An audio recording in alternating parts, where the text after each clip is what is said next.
Ya, senang kita bisa berjumpa hari ini di rumah Tuhan.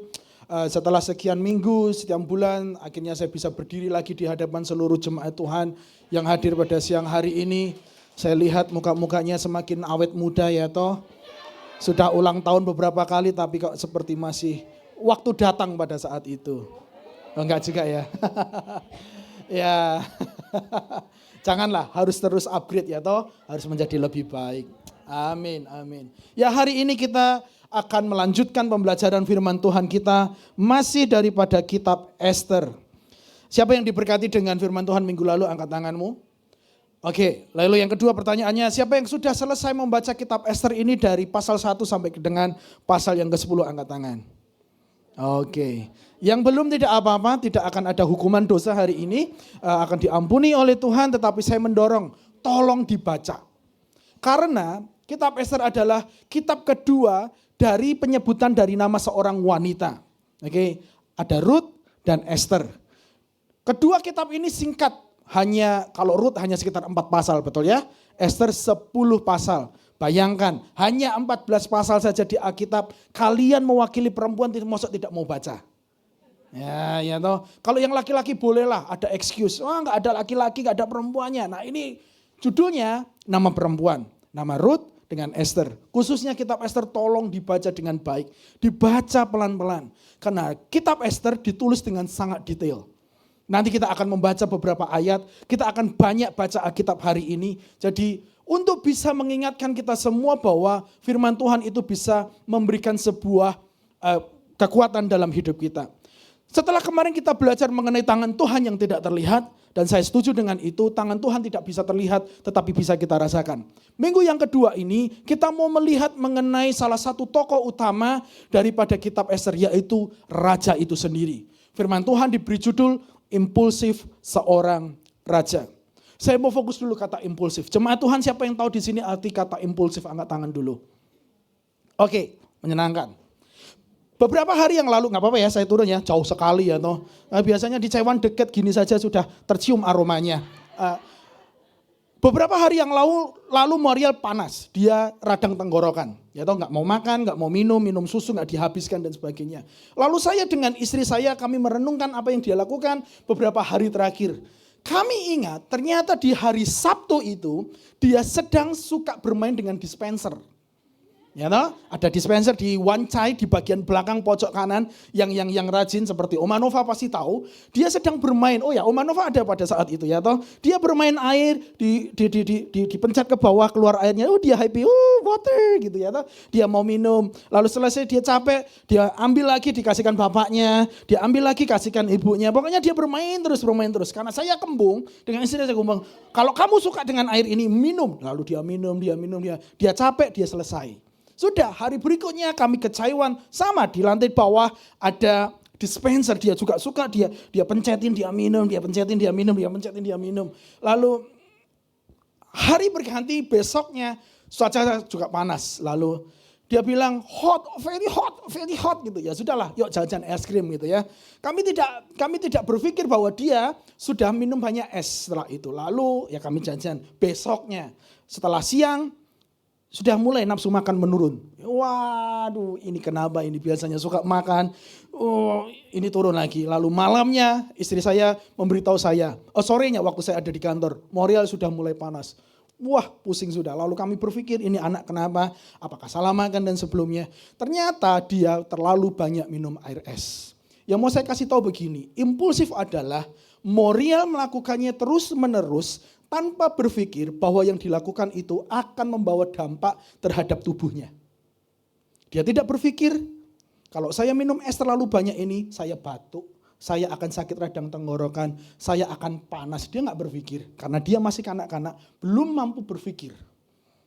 Impulsif sama halnya, ketika kita mengambil sebuah keputusan tanpa sebuah pemikiran yang matang, mendengar nasihat dari kiri kanan lalu kita ambil keputusan. Seringkali manusia kita sebagai orang dewasa juga melakukan hal-hal yang impulsif bukan? Khususnya kalau kita sedang emosi. Khususnya para perempuan yang faktor 99 hidupnya dipengaruhi oleh perasaannya. Impulsif sekali perempuan kalau sudah emosi. Memang. Udah buang aja anakmu sana ke laut gitu ya. Kira-kira begitu. Lalu, udah pulangkan saja aku sama orang tuaku ya. Nah, kira-kira begitu. Sudah aku mau pisah saja dan sebagainya. Impulsif, tidak mikir dulu. Asal keluar ya toh, kalau orang Jawa bilang asal jeplak tidak dipikirkan. Itu perilaku impulsif. Siapa di sini yang kira-kira sudah biasa impulsif? Jangan angkat tangan. Oke? Biarlah Tuhan yang tahu itu ya. Nah hari ini yang akan kita pelajari itu sama. Raja Ahasweros memiliki sebuah keimpulsifan dalam hidupnya.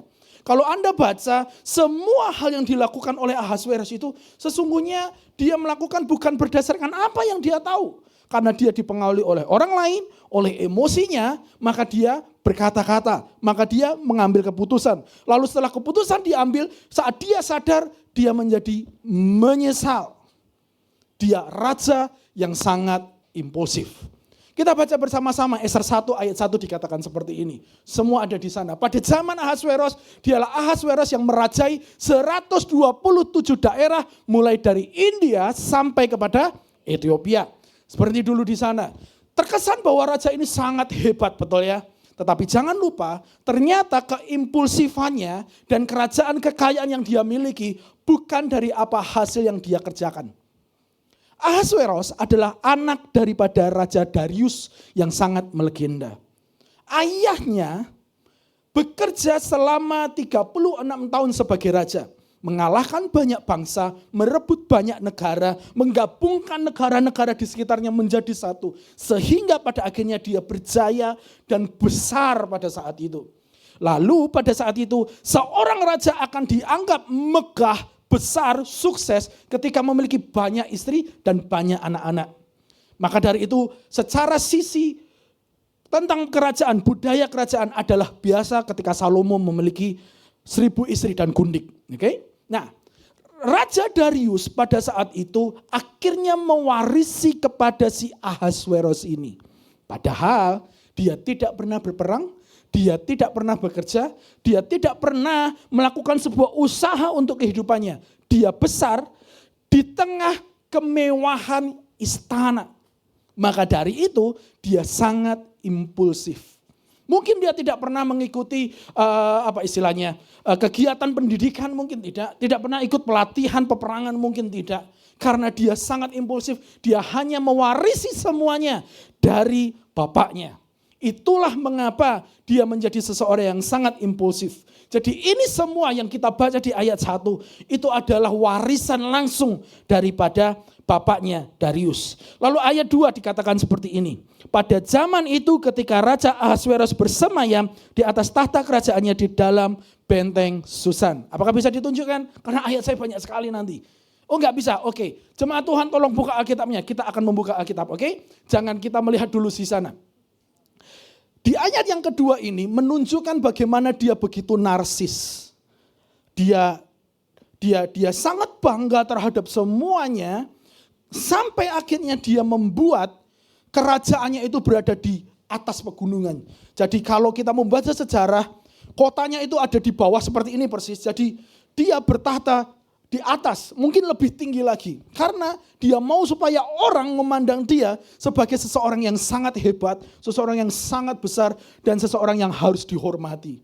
Itu bagian daripada keimpulsifan dari seorang Ahasweros. Betul sekali. Nah hari ini saya mau kita semua melihat sebuah perbandingan antara seorang Raja Ahasweros yang mewakili semua raja pemerintahan di dunia ini, yang mewakili semua manusia termasuk kita yang ada di dunia ini, dengan raja yang kita sembah, raja yang kita puji, raja yang kita layani, Yesus namanya. Hari ini firman Tuhan kita untuk menjawab satu pertanyaan, apakah perbedaan sesungguhnya antara Raja Ahasweros dengan Yesus sang raja itu? Yang pertama, catat baik-baik, Yesus sang raja sesungguhnya lebih besar ketimbang Raja Ahasweros. Kata kuncinya adalah Yesus sang raja itu dia lebih besar ketimbang Raja Ahasweros. Bagaimana bisa? Mari kita lihat bersama-sama. Esra 2 ayat yang ketiga sampai yang ke-9. Kita mau melihat dulu kebesaran, keagungan daripada seorang Ahasweros. Pada tahun ketiga pemerintahannya diadakanlah oleh Baginda perjamuan bagi semua pembesar dan pegawainya.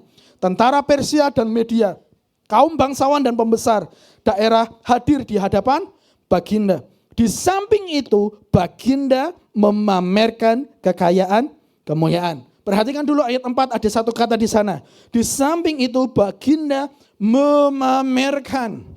Sebagai tanda lagi keimpulsifannya seorang yang sangat narsis sekali, atau dia pamer.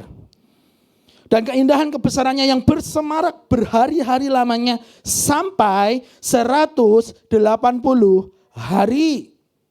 Halo, siapa di sini yang punya kebiasaan menikahkan anaknya lebih daripada 10 hari? Angkat tangan.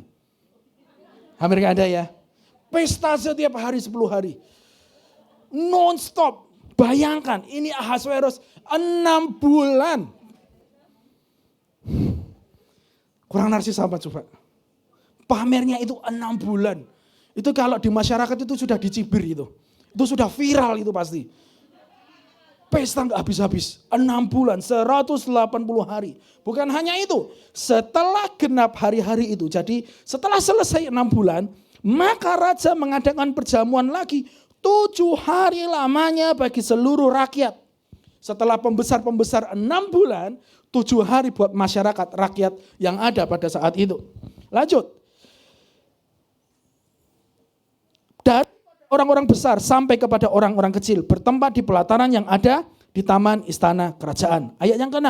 Di situ tirai-tirai daripada kain lenan, mori halus dan kain ungu tua yang terikat dengan tali lenan halus dan ungu muda bergantung pada tombol-tombol perak di tiang-tiang marmer putih. Sedang katil emas dan perak ditempatkan di atas lantai pualam marmer putih, gewang dan pelinggam. Sangat detail bukan? Sebuah ruangan, sebuah istana digambarkan dengan sangat detail. Itu yang saya masukkan tadi di awal. Minuman dihidangkan dalam piala emas yang beraneka warna. Dan anggurnya ialah anggur minuman raja yang berlimpah-limpah. Sebagaimana layak bagi raja.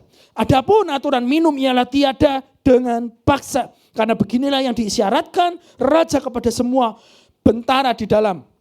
Supaya mereka berbuat menurut keinginan tiap-tiap orang. Ayat 9 penutup. Juga wasti sang ratu mengadakan perjamuan bagi semua perempuan di dalam istana Raja Ahasweros. Dari apa yang kita sudah baca tadi. Ayat 3 sampai ke 9 menunjukkan kebesaran Ahasweros sebagai raja. Oke? Kebesaran Ahasweros didasarkan kepada kemewahan dan kekayaan yang ia miliki. Dan apa yang bisa ia pertontonkan kepada rakyatnya pada saat itu. Lanjut.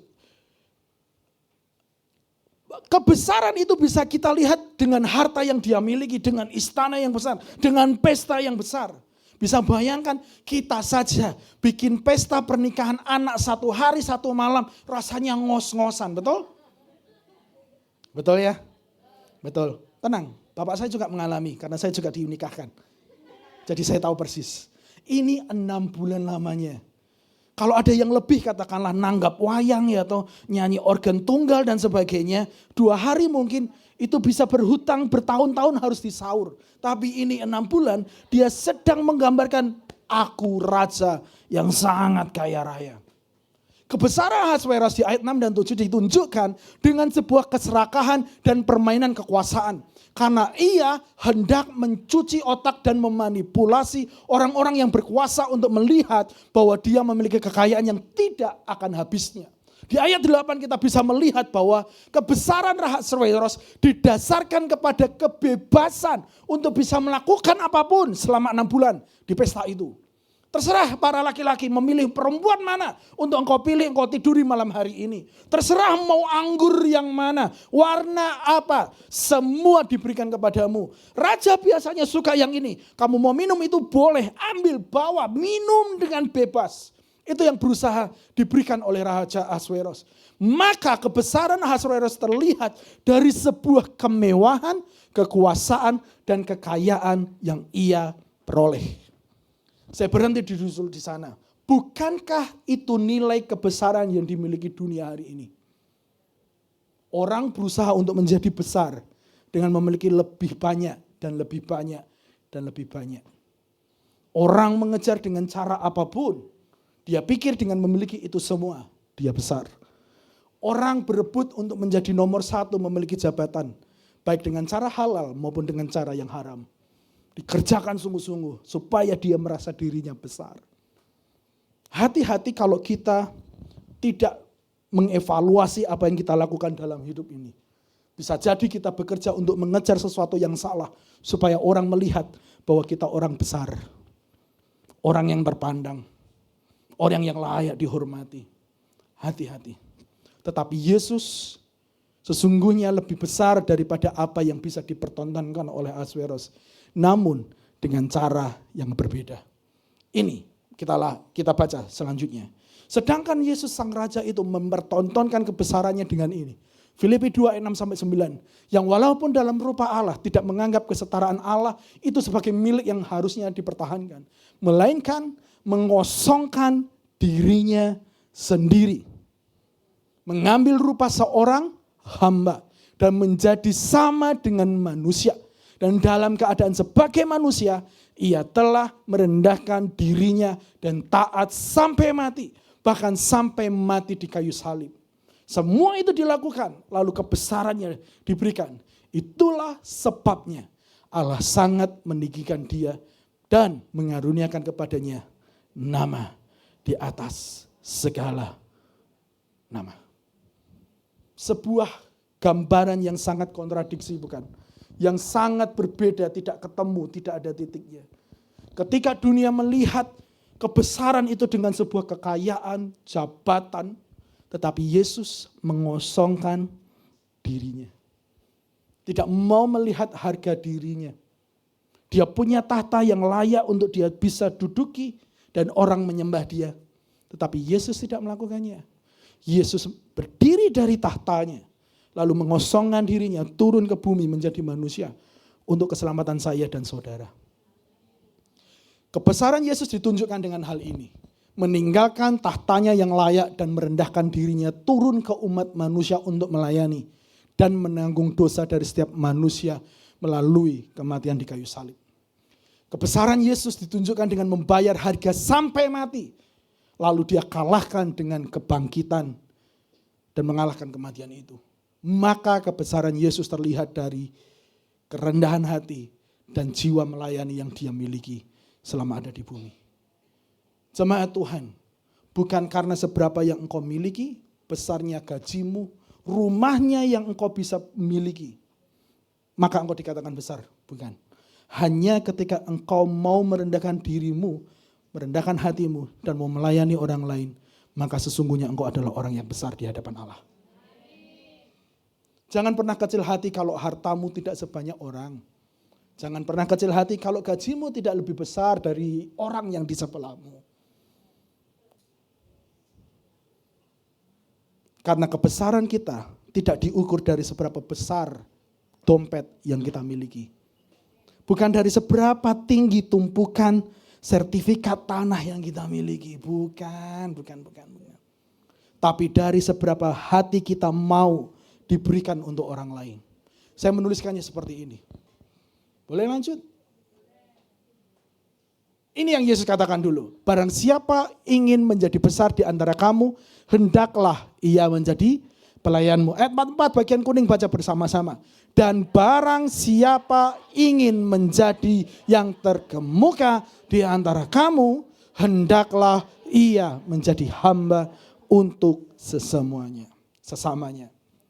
Dua ayat ini harus terus kita pegang bersama-sama. Khususnya hari-hari ini kita mau memilih pemimpin kita yang baru. Ya, ada sudah 3 calon. Mari kita pakai dasar Alkitab saja. Karena saya pendeta, mimbar ini kudus, saya tidak mau menyebut salah satu calonnya. Tapi kami hanya mau memberikan ini loh caranya kalau memilih pemimpin. Dan itu juga harus kita lakukan dalam kepemimpinan kita sehari-hari. Bukan supaya orang menghormati kita, melihat kita, memberikan kita dan sebagainya. Tetapi kita harus mau 2 bagian hitam itu baca. Menjadi pelayan dan menjadi hamba. Harus mau melayani. harus mau mengerjakan sesuatu demi orang lain, bukan demi untuk dirinya. Kalimat penutup dari nomor yang pertama adalah jemaat Tuhan.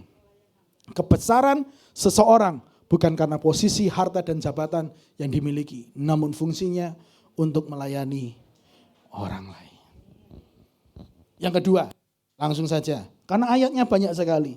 Kerajaan Yesus lebih berkuasa ketimbang kerajaan Ahasveros.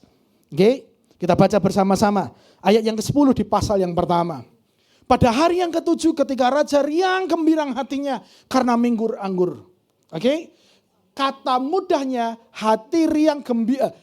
Ketika raja riang gembira hatinya itu dengan satu kata saja. Ketika raja mabuk. Oke, tapi hari ini jangan dibuat, oh haleluya aku menemukan cara membuat hatiku riang gembira, yaitu mabuk. Bukan. Ya. Oh haleluya tertulis di Alkitab dan Pak Yer memberikan rahasia. Oh bukan ya. Tolong nanti jangan ada yang mengatakan begitu. Nanti waktu di rumah ya tolong sedang gundah gulana, wah aku ingat firman Tuhan kepada raja itu. Oleh karena minum anggur maka hatinya gembira, hatinya riang. Jangan, tolong. Ya, Alkitab jangan dibaca seperti itu ya.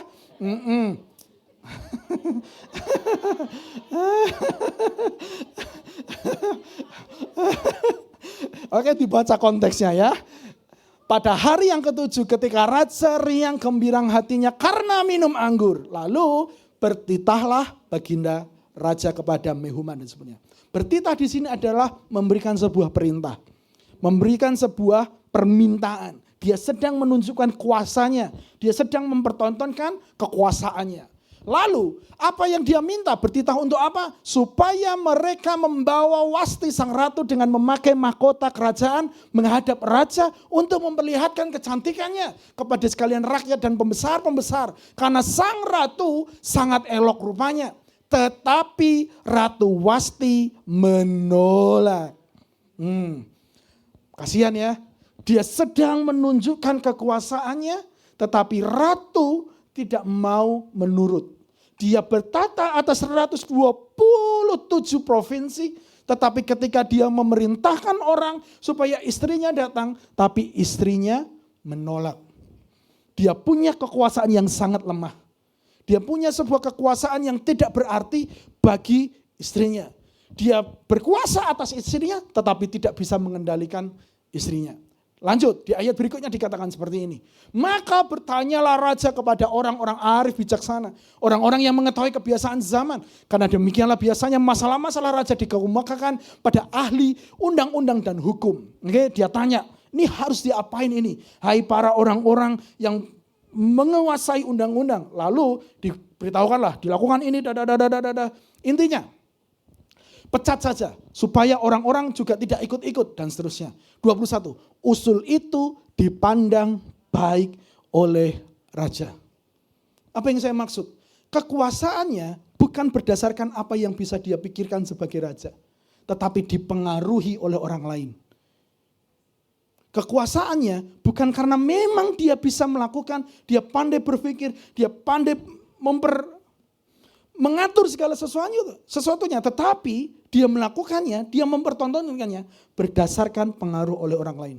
Bukankah itu sebuah kepemimpinan yang sangat lemah, bukan? Pemimpin yang baik bukan karena dipengaruhi oleh sekitar, bukan apa kata orang, bukan. Tetapi karena dia bisa memandang ke depan, melihat sesuatu. Tetapi raja ini tidak bisa melakukannya, dia sangat lemah. Jadi kekuasaan Ahasveros betul, dia berkuasa atas 127 daerah, tetapi tidak berkuasa atas istrinya. Dia mau memamerkan kekuasaannya, tetapi istrinya sendiri menolak dan mengabaikan otoritasnya. Dia berkuasa, tetapi tidak benar-benar memiliki kendali, karena sepanjang buku ini tidak memiliki pendapatnya sendiri, selalu pengaruh oleh orang lain. Dia sangat impulsif, semua keputusan buruknya akan menilaikan sebuah penilaian seringkali miring. Jadi sesungguhnya kekuasaan Raja Ahasveros adalah kekuasaan yang sangat lemah. Dia punya banyak, dia berkuasa, tetapi kekuasaannya sangat lemah. Gak bisa ngatur istrinya, gak bisa memiliki pandangan keputusan berdasarkan apa yang dia mau. Dia gak punya. Dia sangat lemah. Tetapi kalau kita melihat bagaimana kerajaan Yesus atau kerajaan Allah di dalam dunia ini, sangat berkuasa. Dari mana bisa dilihat? Dari ini, lanjut. Roh Tuhan ada padaku, oleh sebab ia telah mengurapi aku. Kristus menerima sebuah kuasa setelah roh Tuhan ada padanya. Persis seperti apa yang dikatakan oleh kisah para rasul kepada kita semua orang percaya, ya toh? Engkau akan menerima kuasa kalau roh Tuhan turun atasmu. Oke, sama halnya Yesus memiliki kuasa. Kuasa untuk apa? Untuk menyampaikan kabar baik kepada orang-orang miskin. Untuk memberitakan pembebasan dan membawa penglihatan. Untuk membebaskan orang-orang yang tertindas. Untuk memberitakan tahun rahmat Tuhan telah datang. Bukankah sesuatu kuasa yang sangat luar biasa dan kuat? Karena kuasa yang dia terima itu dipakai untuk menyampaikan kabar baik. Untuk membuat seseorang bisa mengalami perubahan dan pemulihan. Lanjut, Matius 4 ayat 23-25 dulu kita baca bersama-sama.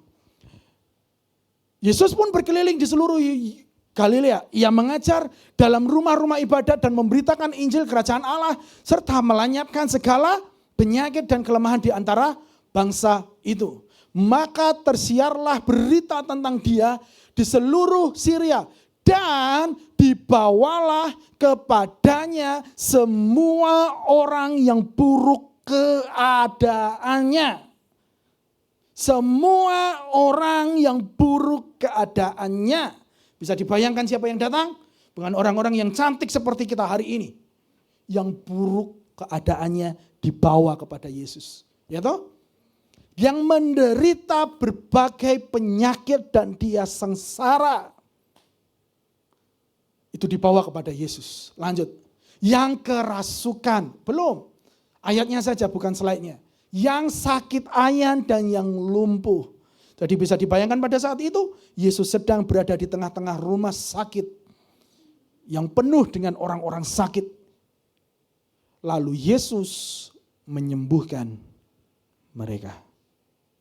Kuasa yang dia miliki menyembuhkan semua orang yang keadaannya buruk, semua orang yang sedang sakit, sakit ayan, yang sengsara, dan yang kerasukan, dia sembuhkan hanya dengan nama Yesus. Kekuasaan yang Yesus miliki lebih kuat daripada setiap kekuasaan manusia.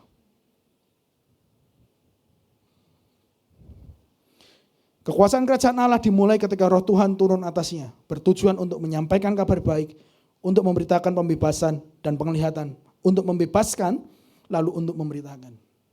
Jemaat Tuhan hari-hari ini, jika engkau sedang membutuhkan sebuah mujizat, percayai bahwa kuasa Tuhan lebih kuat dari apa yang engkau hadapi. Selama saya tadi menyembah Tuhan bersama-sama dengan Anda, ayat ini kuat di hati saya. Coba bacalah. Ibrani 13 ayat 6.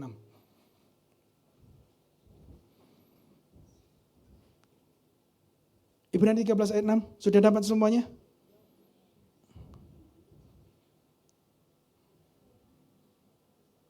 Sudah?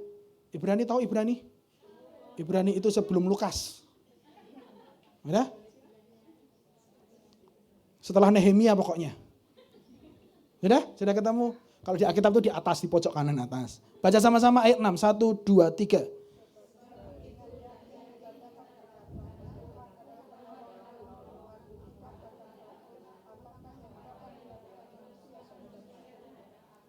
Tuhan adalah penolongku.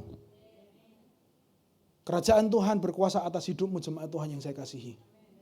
Kalau engkau sedang menghadapi sebuah masalah yang besar, yang berat dan besar, Tuhan penolongmu. Kuasa Tuhan sungguh besar dan kuat. Apa yang bisa manusia mau lakukan, tidak bisa mengagalkan kuasa Tuhan. Kalau Tuhan berkata engkau diberkati, maka engkau diberkati dan tidak ada manusia yang akan membatalkannya. Kalau anakmu kekurangan, Tuhan berkata Tuhan yang akan pelihara keturunanmu, itu akan jadi. Tidak ada orang yang bisa menggagalkannya. Tuhan kuat, sanggup menolong engkau. Jangan pernah khawatir, jangan pernah lemah iman. Dia sanggup melakukan sesuatu yang besar atas hidupmu. Saya bisa merasakan bagaimana berat hari-hari yang dihadapi oleh beberapa jemaat. Saya bisa melihat mata-mata jemaat semua hari-hari ini sedang berat. Saya tahu, maka saya sampai turun dari mimbar dan mau berkata, Tuhan penolongmu.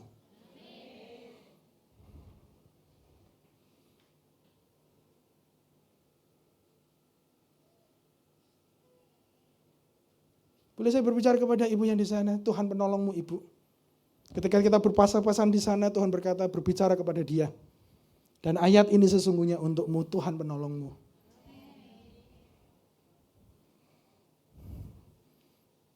Bukan karena dipegang-pegang sama sampingmu, bukan. Saya sudah melihat dari sana.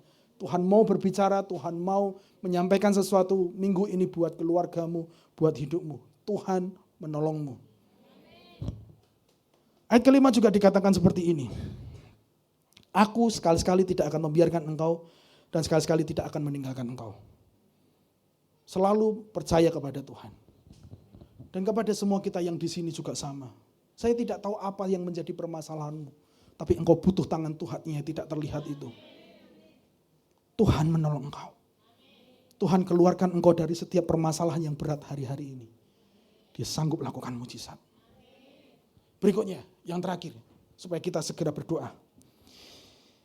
Yang ketiga, kerajaan Allah sungguh berkuasa karena dapat menyembuhkan, menyentuh hati, mengubahkan, dan memulihkan. Yang ketiga, Yesus sang Raja lebih mulia ketimbang Raja Ahasveros.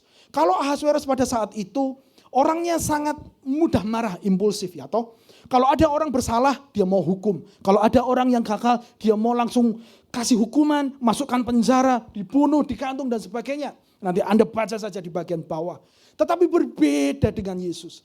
Ketika Yesus melihat umatnya tidak sempurna, masih melakukan kesalahan, dia tidak langsung membunuh. Dia tidak langsung menghukum. Dia memberikan sesuatu kesempatan kedua karena dia penuh dengan kasih. Kerajaan Yesus lebih mulia karena ia penuh kasih. Ulangan 10 ayat 14-17 dikatakan seperti ini. Sesungguhnya Tuhan Allahmu yang punya langit, bahkan langit yang mengatasi segala langit, dan bumi segala isinya. Tetapi hanya oleh nenek moyang mula, hati Tuhan terpikat sehingga ia mengasihi mereka. Dan keturunan mereka lah, yakni kamu yang dipilihnya dari segala bangsa seperti sekarang ini. Jadi pada saat itu, mungkin Tuhan sedang tidak suka dengan tindakan bangsa Israel. Tetapi Tuhan tidak menghukum mereka. Ayat 16 dikatakan, sebab itu sunatlah hatimu dan janganlah kamu tegar tengkuk. Tuhan kasih kesempatan kedua untuk dia bisa bertobat. Dan Tuhan melihat akar masalahnya adalah hati mereka yang membuat mereka menjadi sangat keras kepala. Yesus berkata, ubahlah hatimu, sunatlah hatimu. Sebab Tuhan Allahmu, Allah segala Allah dan Tuhan segala Tuhan, Allah yang besar, kuat dan dahsyat, yang tidak memandang bulu ataupun menerima suap. Kalau manusia biasanya langsung marah dan memberikan sebuah hukuman, tetapi Yesus tidak seperti itu. Dia penuh dengan kasih. Dia tahu permasalahannya, yaitu hati manusia yang seringkali membuat mereka tegar tengkuk, keras kepala, tidak mau dinasihati. Dia selalu melihat kepada akar masalah. Dia selalu memberikan anugerahnya, rahmatnya, dan pengampunannya buat kita semua. Kalau hari ini kita renungkan kehidupan kita, bukankah kita sudah dihukum sejak dahulu kala? Ya toh? Kita di gereja saja sudah angkat tangan, puji Tuhan, haleluya ya toh. Setelah ibadah, amin, terima berkat, keluar lalu marah-marah. Karena orang nyenggol mungkin. Ya toh? Lalu hari Senin gitu, besoknya kita bangun pagi, wah kita sudah baca Alkitab, oh haleluya, haleluya, haleluya, haleluya. Keluar kamar, majikan marah, kita ikut marah. Mengikut besoknya hari Selasa, kita minta ampun lagi kepada Tuhan. Lalu kita ke pasar, dagangan kita tumpah karena orang tidak sengaja menyenggol. Lalu kita keluarkan semuanya dan kita marah. Kalau melihat kehidupan kita, bukankah kita sudah dihukum sejak dahulu kala? Tapi hari ini kita sehat, semua hanya karena kasih karunia Tuhan saja. Mari kita terus mengucap syukur buat kasih karunia. Karena kerajaan Yesus lebih mulia. Kerajaan Yesus selalu memberi kesempatan kedua dan melihat kepada akar masalah dengan kasihnya. Kerajaan Yesus didorong oleh kasihnya, bahkan tubuhnya dikorbankan kepada kita. Kerajaan Yesus selalu mengasihi gerejanya atau umatnya, sehingga dipulihkan menjadi suci dan tidak bercela. Akan saya tutup dengan 3 poin ini yang sudah saya sampaikan kepada kita semua. Jemaat Tuhan, inilah 3 karakter Yesus dan kerajaannya. Ia rendah hati, melayani manusia, dia berkuasa mengubahkan, dan dia penuh kasih kepada kita semua manusia. Pertanyaannya hari ini buat kita semua di akhir dari firman ini. Sudahkah kita menghidupi ketiga karakter ini? Siapakah Anda sesungguhnya hari-hari ini? Coba lihat dulu kiri kanan. Yang di depan Anda itu Ahasweros atau Tuhan Yesus?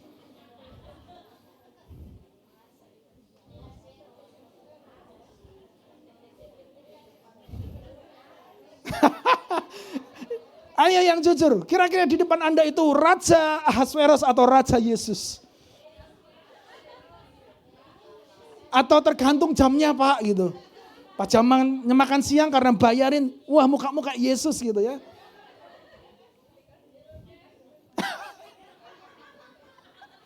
Herodes gak ada di ayat ini Bu. Itu dia di musim yang lain nanti kita baca. Atau coba tolong tanya, hey saya kira-kira setiap hari atau biasanya saya terlihat seperti apa? Raja Ahasweros atau Raja Yesus? Coba tanya kiri kanan. Tadi kan kita sudah menilai orang lain. Biarlah mereka menilai kita. Saya Yesus atau Ahasweros hari-hari ini?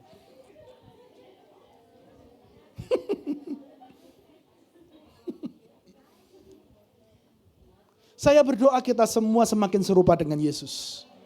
Kita penuh dengan belas kasihan, kita penuh dengan kerendahan hatian, kita mau melayani orang.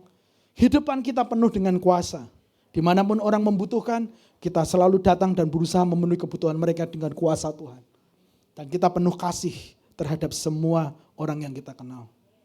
Hari ini maukah Yesus bertahta dalam hidupmu sekali lagi? Atau engkau mau terus bertahta atas hidupmu? Siapakah yang duduk di dalam hatimu hari-hari ini? Kekhawatirankah? Ketakutankah? Masalahkah? Atau Yesus yang sudah bertahta hari-hari ini? Saya undang pemain musik dan tim pujian untuk maju ke depan. Kita semua bangkit berdiri hari ini, saat ini juga. Kita datang kepada Tuhan, kita berkata, ku rindu setiap waktu hidupi kebenaran-Mu. Engkaulah Tuhan, Engkaulah Raja. Berdaulatlah atas hidupku. Ku berserah penuh.